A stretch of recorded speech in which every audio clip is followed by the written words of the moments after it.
인생의 삶과는 방황하며 삶의 의미를 찾았지만 내가 얻은 건 공허와 깊은 실망, 귀한 세월만 다 보냈네.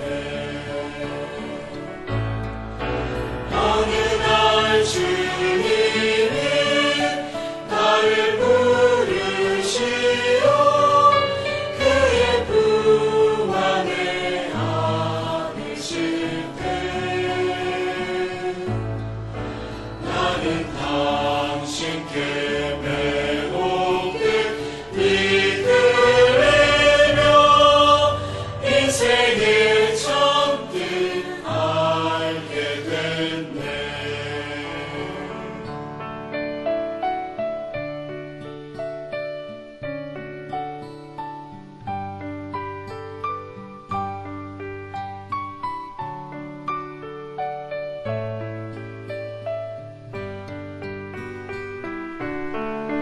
'이제 영광의 주 예수 얼굴 볼 때 날 위해 다시 bar 쓰셨네.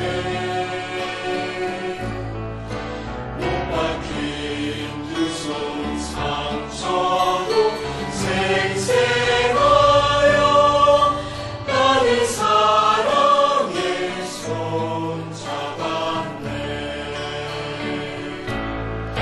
지금 난 여기서 그리스도 누려 날로 그와 넘친 그대서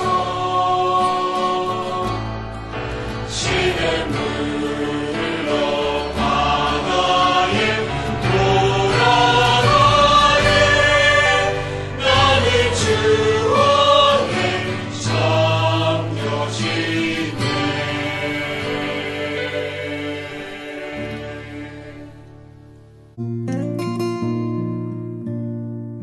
2015년 여름 훈련 집회 출애굽기 결정 연구 세 번째 율법 하나님과 그분의 백성 사이의 약혼 서약 14주 2일 아침의 누림 예레미야 2장 2절 여호와께서 이와 같이 말씀하시기를 내가 너를 위하여 내 청년 때의 인애와 내 신혼 때의 사랑을 기억하노니 곧 씨 뿌리지 못하는 땅 그 광야에서 나를 따랐음이니라. 31장 32절 이 언약은 내가 그들의 조상들의 손을 잡고 이집트 땅에서 인도하여 내던 날에 맺은 것과 같지 아니할 것은 내가 그들의 남편이 되었어도 그들이 내 언약을 깨뜨렸습니다. 여호와의 말씀이니라. 하나님의 율법은 구애하는 방식으로 주어졌습니다. 하나님은 그분의 백성에게 율법을 이런 방식으로 주심으로써 자신이 어떠한 하나님인가를 그들에게 알리셨습니다. 구약에서뿐 아니라 신약에서도 하나님은 사람들에게 구애하십니다. 출애굽기 20장 1절부터 12절까지에 있는 계명들은 율법적인 방식이 아니라 구애하는 방식으로 주어졌습니다. 하나님은 그분의 백성에게 율법을 주실 때 그들이 그분의 연인이 되기를 원하셨습니다. 구약에 따르면 하나님은 그러한 애정어린 사랑으로 이스라엘을 사랑하셨습니다. 예레미야서 31장 3절에서 주님은 그분의 선민에게 내가 영원한 사랑으로 너를 사랑하기에 인자함으로 너를 이끌었다 라고 말씀하셨습니다. 여기에서 말하는 사랑은 친구 사이의 사랑이 아니고 부자가 가난한 사람에게 갖는 사랑도 아닙니다. 그것은 구원하는 사랑, 약혼과 결혼으로 이끄는 사랑입니다. 주님은 그분의 백성에게 그런 사랑을 가지셨기 때문에 그들의 조상들의 손을 잡고 이집트 땅에서 인도하셨습니다. 이것은 또한 예레미야서 2장 2절에 나오는 사랑입니다. 이 구절은 이스라엘의 신혼 때의 사랑을 말합니다. 성경에 게시된 사랑은 주로 구혼, 약혼, 결혼 때의 사랑입니다. 오늘의 읽을 말씀. 하나님은 그분의 백성을 이집트에서 이끌어내시고 그들에게 그분의 율법을 주시면서 구원하시고 구애하시며 그들의 애정을 바라셨습니다. 하나님께서 우리에게 구원하셨기 때문에 우리는 오늘날 교회 생활 안에 있는 것입니다.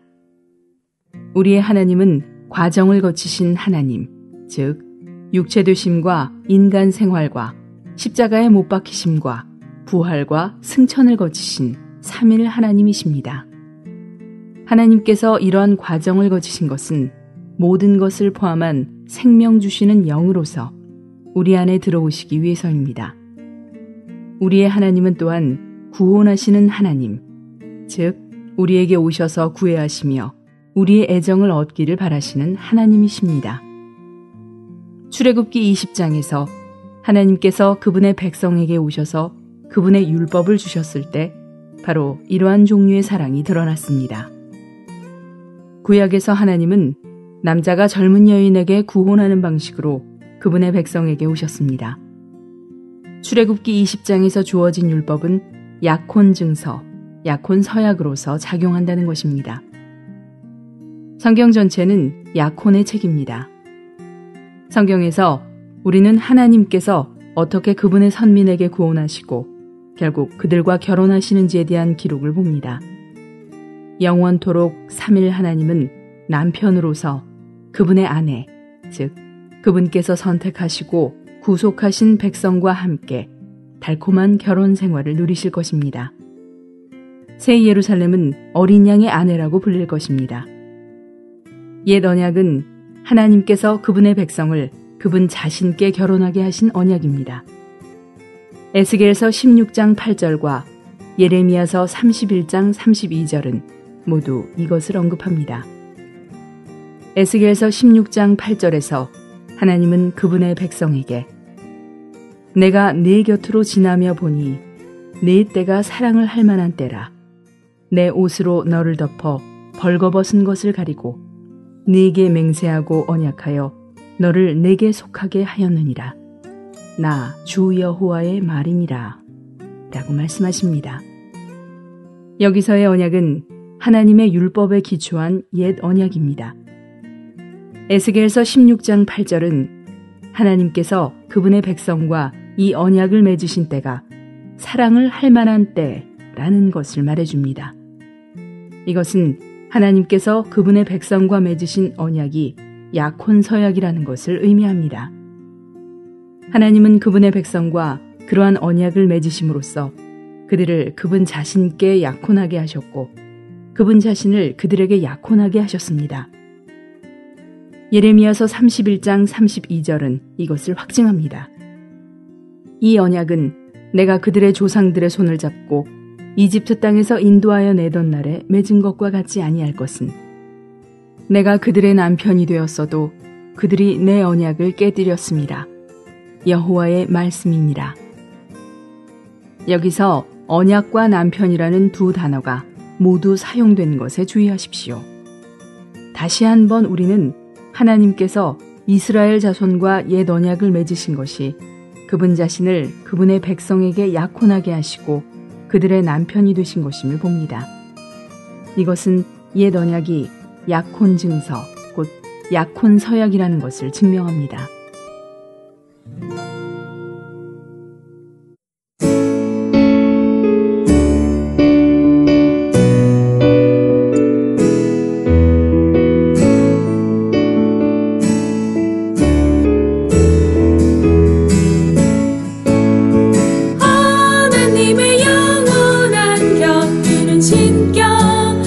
생명과 구성해서 우릴 그와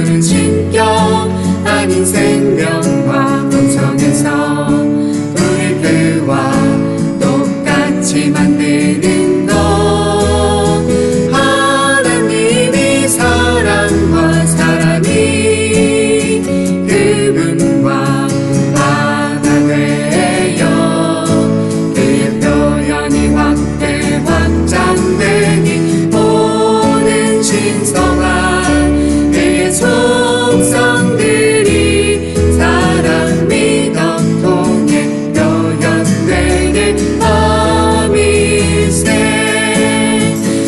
하나님의 영원한 경륜은 신격 아닌 생명과 본성에서 우리 그와 똑같이 만드는 것 하나님이 사랑과 사람이 그분과 하나 되어 그의 표현이 확대 확장되니 모든 신성한 그의 속성들이 사랑 믿음 통해 표현되게 함일세.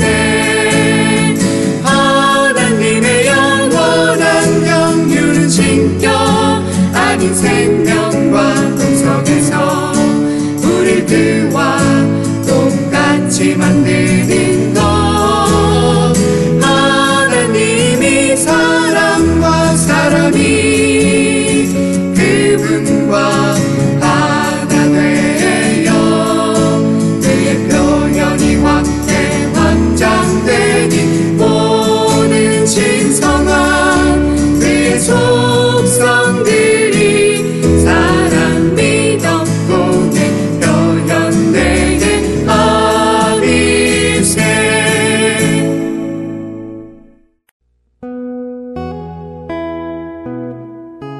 2015년 여름 훈련 집회 출애굽기 결정 연구 세 번째.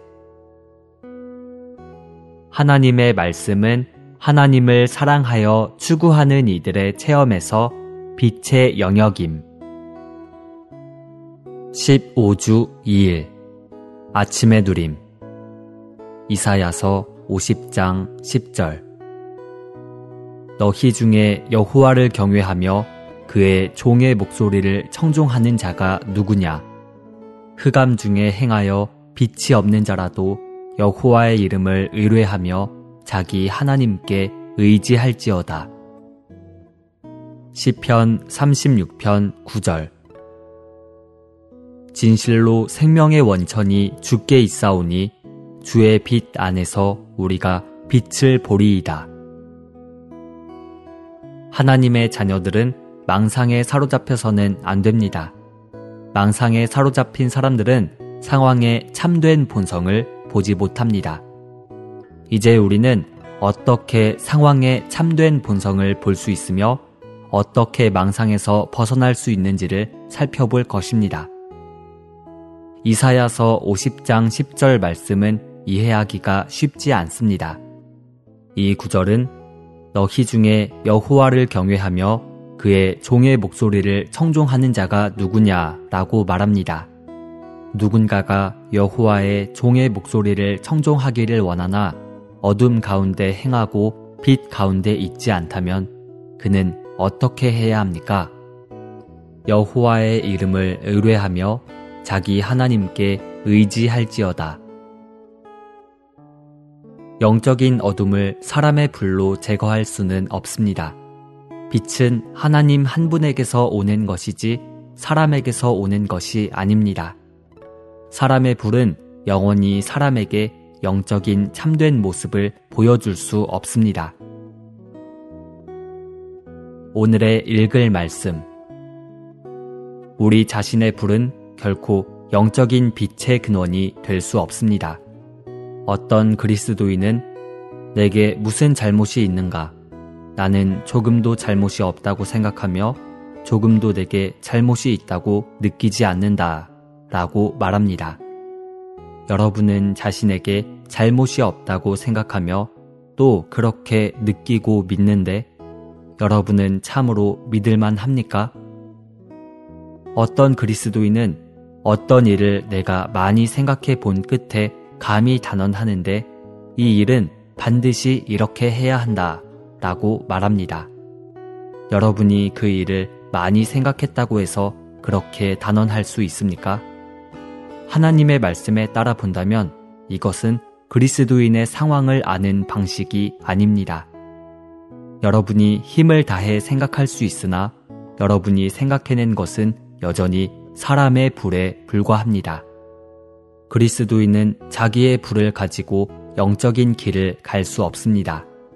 그리스도인은 응당 주님의 이름을 의뢰하며 자기 하나님을 의지해야 합니다.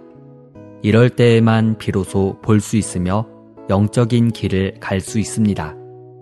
많은 때 우리는 스스로 생각하지만 생각할수록 더욱더 분명하지 않고 속임을 당합니다.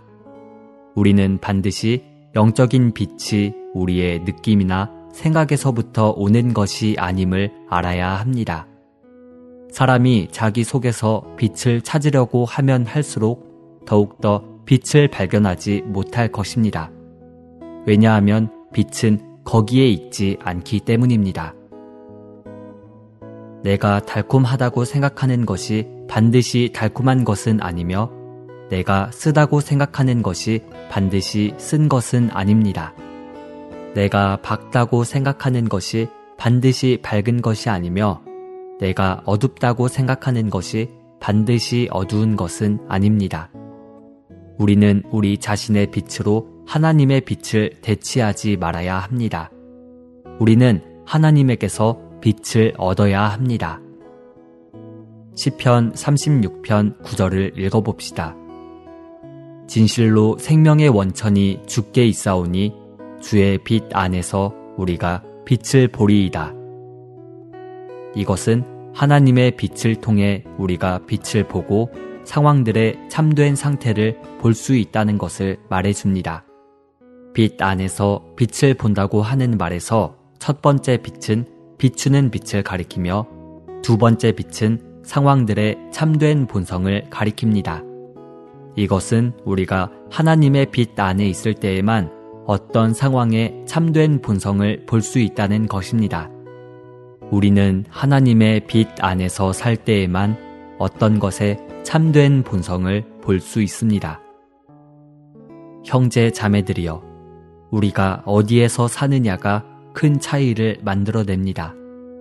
보는 사람이 될 수 있기 위해서는 반드시 먼저 하나님의 빛 안에서 살아야 합니다. 요한일서 1장 5절은 하나님은 빛이시며 라고 말합니다. 하나님을 아는 모든 사람은 빛을 압니다. 우리는 빛을 아는 모든 사람들에게서 하나님을 발견할 수가 있습니다. 빛이 없는 사람에게는 어떤 일이 매우 좋게 보일지 모릅니다.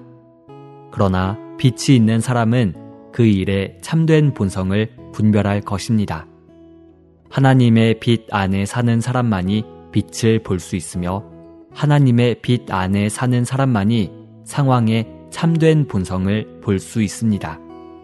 강렬한 태양 아래서는 손전등이 쓸모없듯이 하나님의 빛 아래서는 사람의 불이 쓸모가 없습니다. 사람이 만일 하나님의 빛 안에 산다면 어떤 상황들의 참된 본성이 우리에게 빛처럼 분명하고 투명하게 될 것입니다. 하나님의 빛 안에 있을 때 비로소 우리는 하나님께서 보시는 것을 볼 수 있습니다. 이것이 빛 안에서 빛을 보는 것입니다.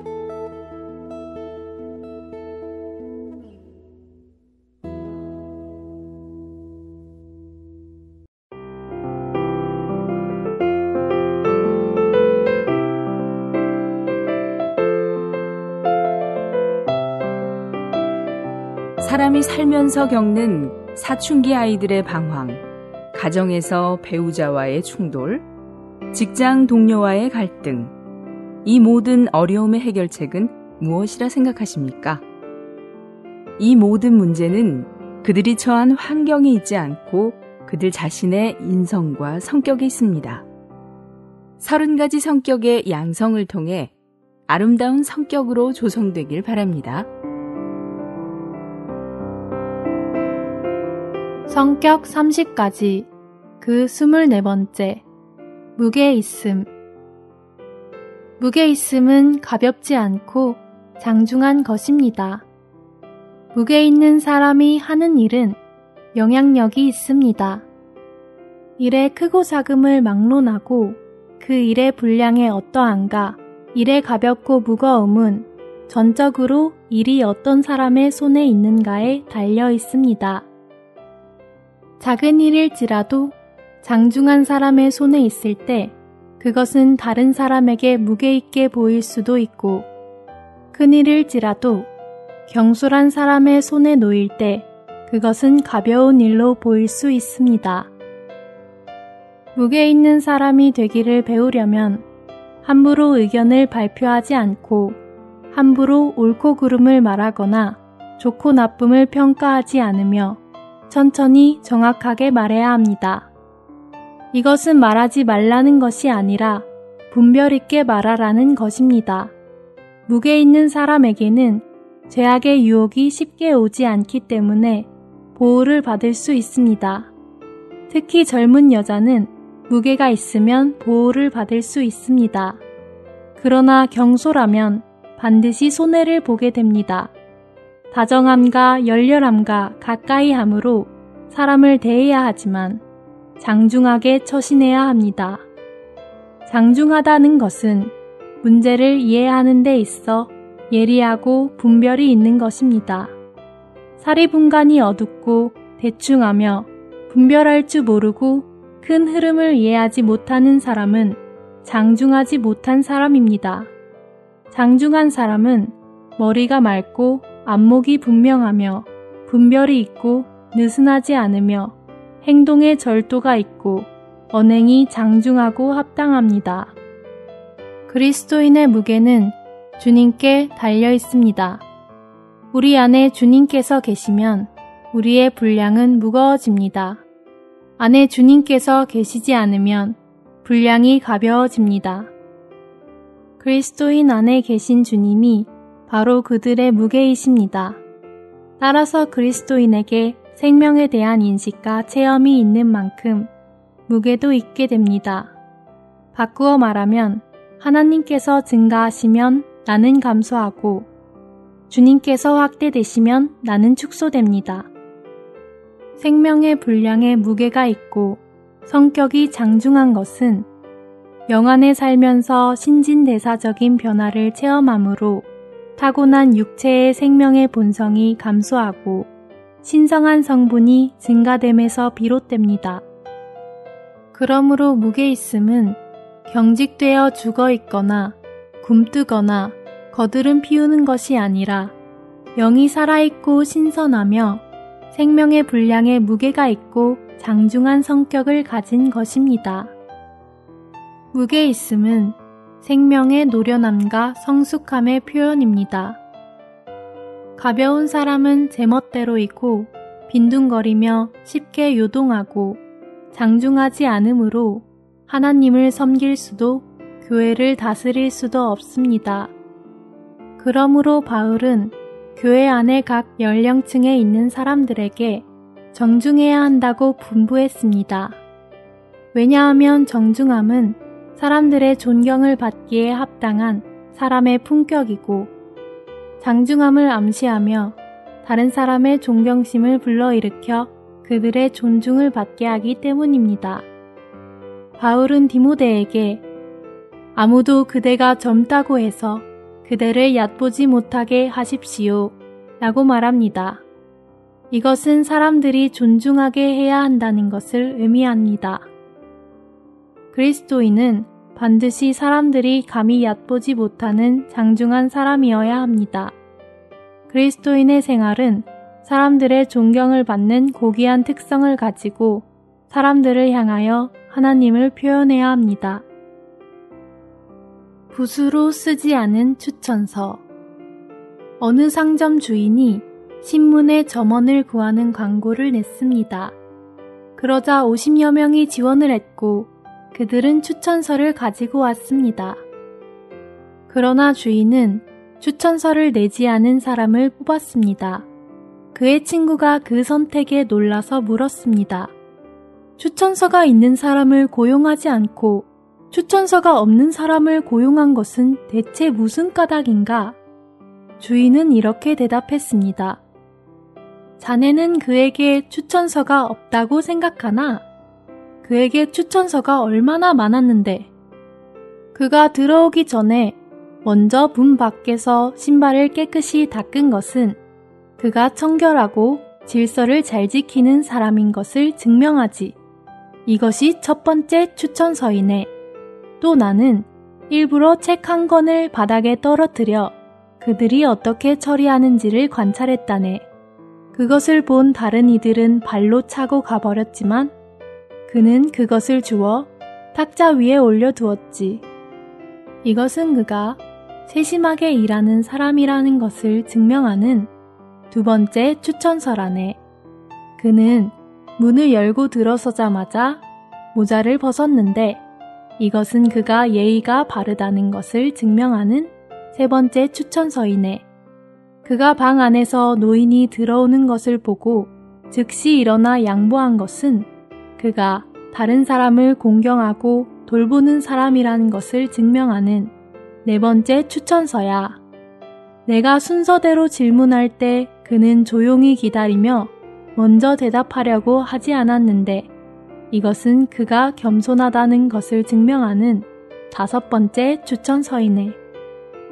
내가 그와 이야기할 때 본 단정한 옷차림과 가지런히 빗은 머리, 청결한 치아와 깨끗한 손톱은 그가 부지런히 청결에 힘쓴다는 것을 증명하는 여섯 번째 추천서라네. 이것들이 펜으로 쓴 것이 아니라고 해도 어떻게 가장 훌륭한 추천서가 아니라고 하겠는가? 그리스도인들의 움직임 하나, 행동 하나에 새 생명의 본이 있어야만 천국 대사들의 영광이 표현되어 나올 수 있습니다. 본 내용은 성격 양성 시리즈에서 발췌한 것입니다. 본도서에 관심이 있으신 분들은 인터넷 검색창에 한국복음서원 쇼핑몰 또는 1600-3191로 전화 주시면 감사하겠습니다. 리디북스에서 전자책으로도 구입이 가능합니다.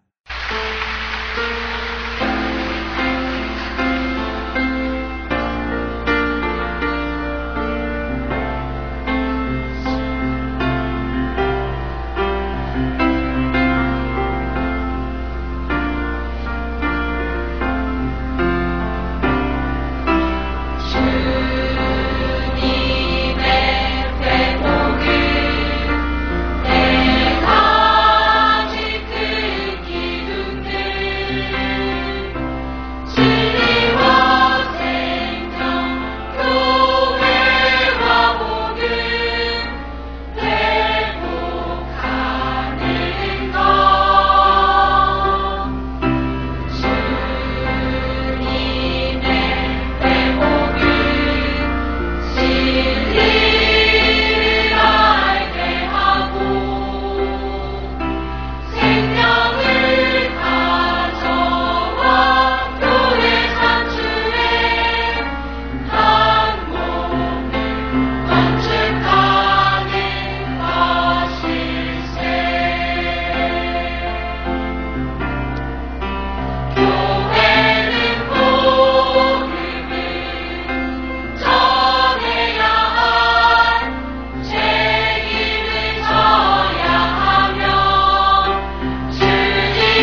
한국복음서원은 미국 복음주의 출판협의회 정회원인 LSM의 영적 서적을 번역하여 출판하는 출판사입니다. 도서 문의는 1600-3191, 인터넷 주문은 www.kgbr.co.kr입니다.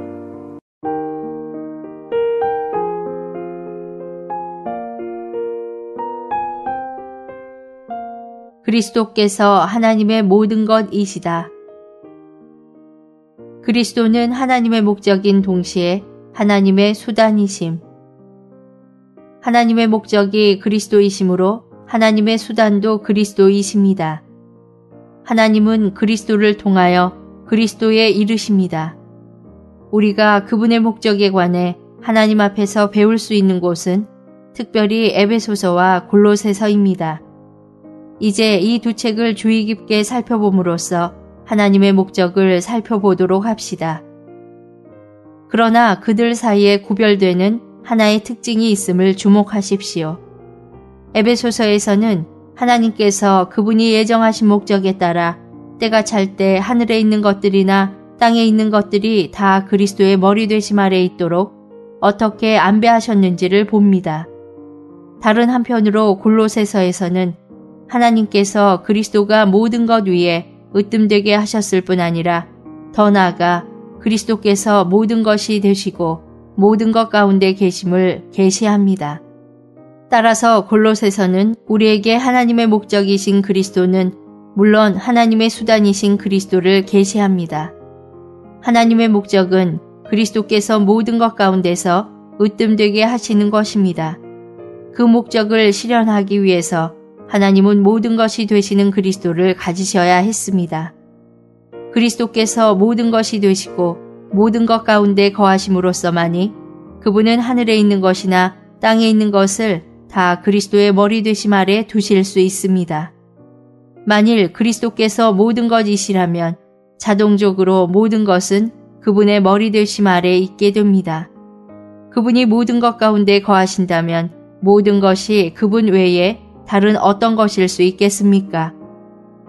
하나님의 눈에는 다른 것들이 아닌 오직 그리스도만 있음을 기억하십시오.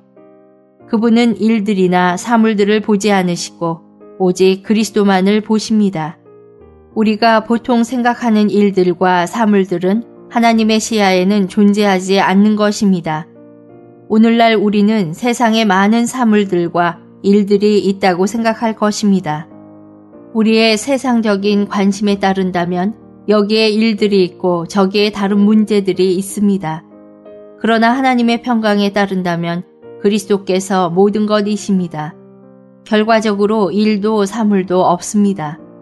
그리스도께서 모든 것이시고 그분께서 모든 것 가운데 계십니다. 그렇게 될 때가 바로 하나님의 뜻이 이루어질 때입니다. 나는 여러분이 한 가지, 즉 그리스도께서 그분 자신 안에서 모든 것을 통일하시리라는 것을 깨닫기 바랍니다.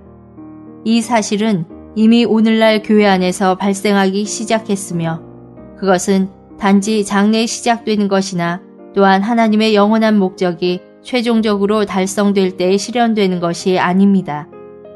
하나님은 현재 교회 안에서 그리스도께서 일이자 사물이심을 보도록 우리 눈을 열어주고 계십니다.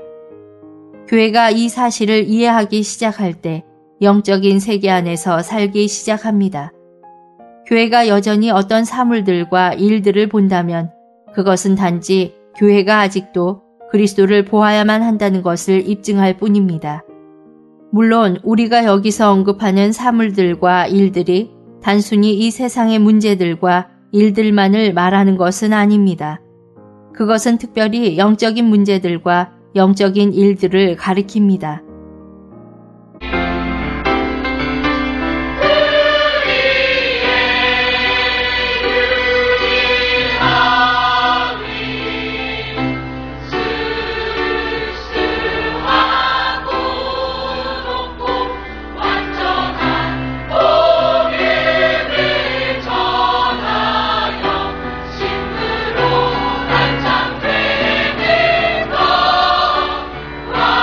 그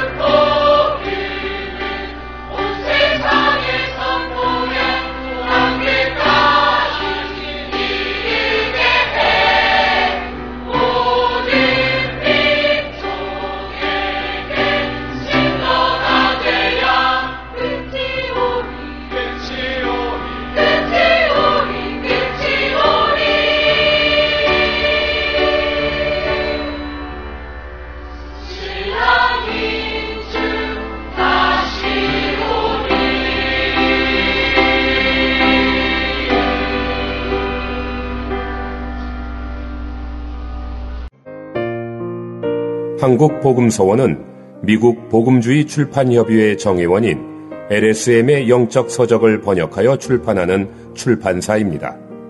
도서문의는 1600-3191, 인터넷 주문은 www.kgbr.co.kr입니다.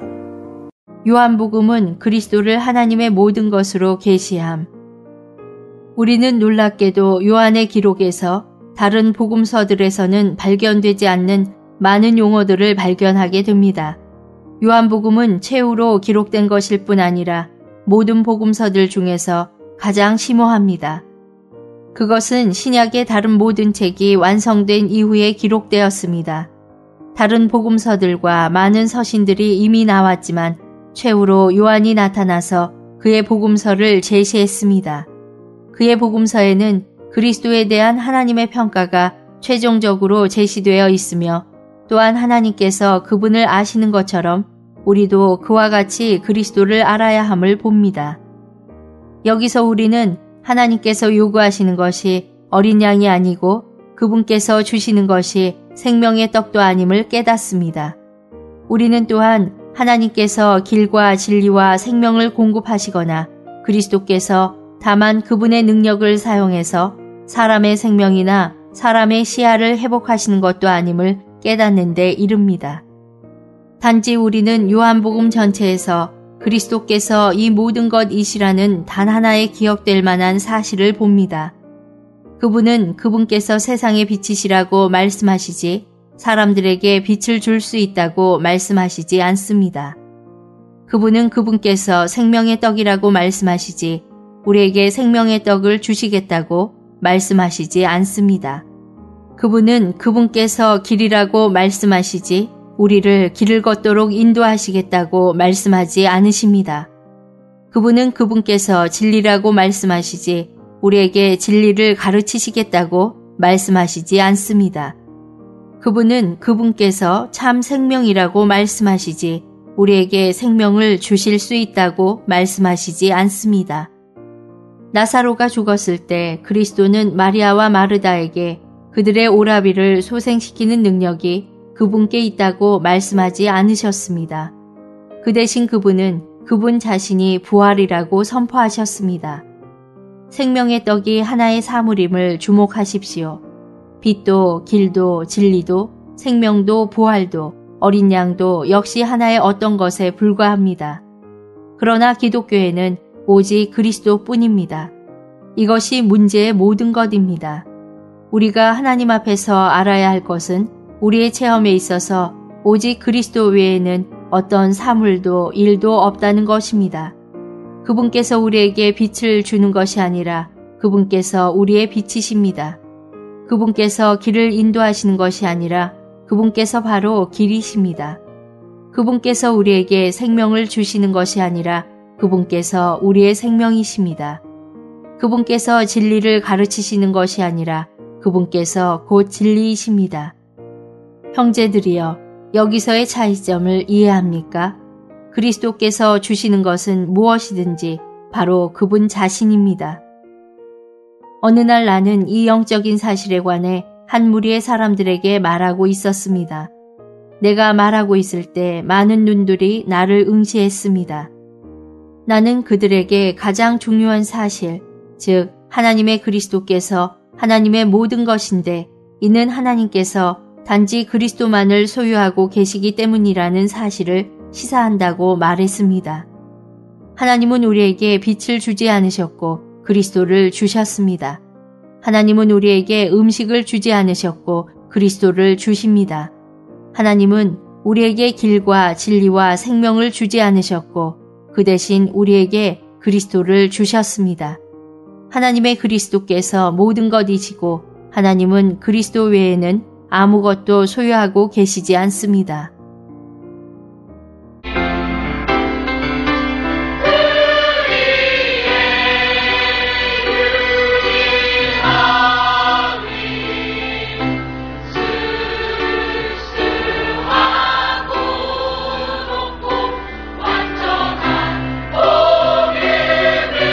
전하여 심으로 한창 되게 봐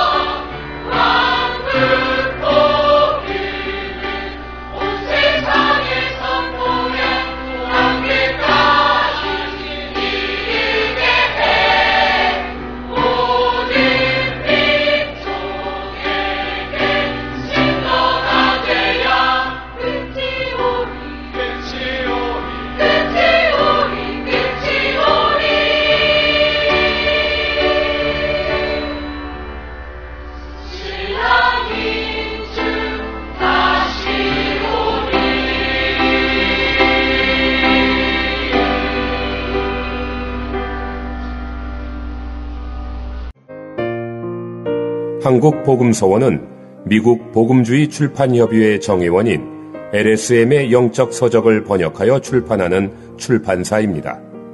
도서문의는 1600-3191, 인터넷 주문은 www.kgbr.co.kr입니다.